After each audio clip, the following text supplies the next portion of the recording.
appreciate that. What's up?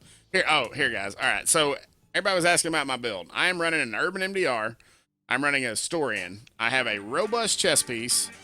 It has health and skill haste on it, and it's got electronics, okay? And it's got ammo capacity. So health and skill haste, electronics on my chest piece. Just give me a little bit of electronics. On my mask, I am running firearms, enemy armor damage to elites, maximum damage on those rolls, okay? On my knee pads, I am running 3.5% enemy armor damage. You could run health if you wanted to, but my job here is to do damage. Remember, this is a PvE build. I have disrupt resistance, disorient resistance, damage to elite. So your resistances are whatever you want. Burn would probably be nice here, but you want damage to elites, enemy armor damage. So again, pure damage there. Backpack. I am running a firearms backpack. I have health. Okay. I could do critical hit damage there if I wanted to, but I find that this little bit of health helps. There's not really a great backpack talent for this. I may try, but see, it's only, 8% critical hit damage, so you're not talking about a whole lot. Even if I'm hitting for 340k, what is that? That's only an extra around 27k a hit, which could stack up, yes, but I like that little bit of extra health.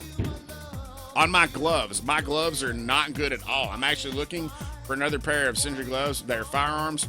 Critical hit damage because I don't need chance. I'm also running 8% skill haste and marksman rifle damage. Now, depending on if you use the MDR or the Historian more, I could switch that out for assault rifle damage. Does that make sense? I find myself in different times in the mission using my Urban MDR. I will say this though, the Urban MDR hits a lot harder than my Historian. That's why I have marksman rifle damage on my gloves to help give my Historian a boost for those long range shots, because you are getting a fall off from that optimal range.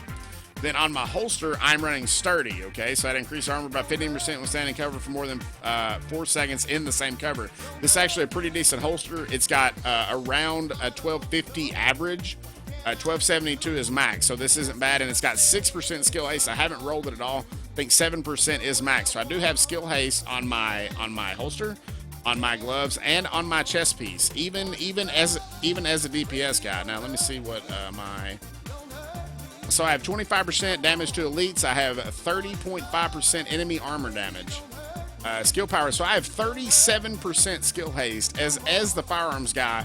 And that's why I've been running flashbang, because it comes back pretty quick. It's really nice extra CC. Also, with the Urban MDR, if you flashbang them, you're getting that initial distracted talent boost, and then you start stacking Sentry, and it gets even higher.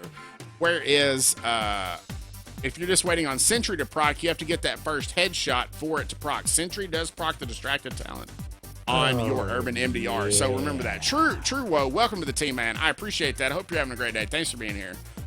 And then I only have 182,000 health. However, I have 31.69% armor mitigation. When I am in cover because of robust and sturdy, I'm at 40% armor mitigation, which is pretty good for legendary missions.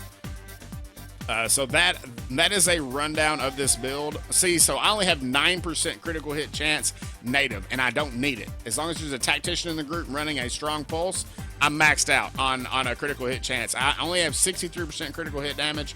Headshot damage is 141%. Which gun is that on? Okay, so that's on the MDR. So these are my MDR stats. So that is what's going on there. So does anybody have any questions about this build? That basically explains every single bit of it. And I will probably just clip this section. Actually, let me write this down. And I will probably just upload that to YouTube, provided we didn't just get censored because of the music. So we will see. We'll probably start at 220. Sentry.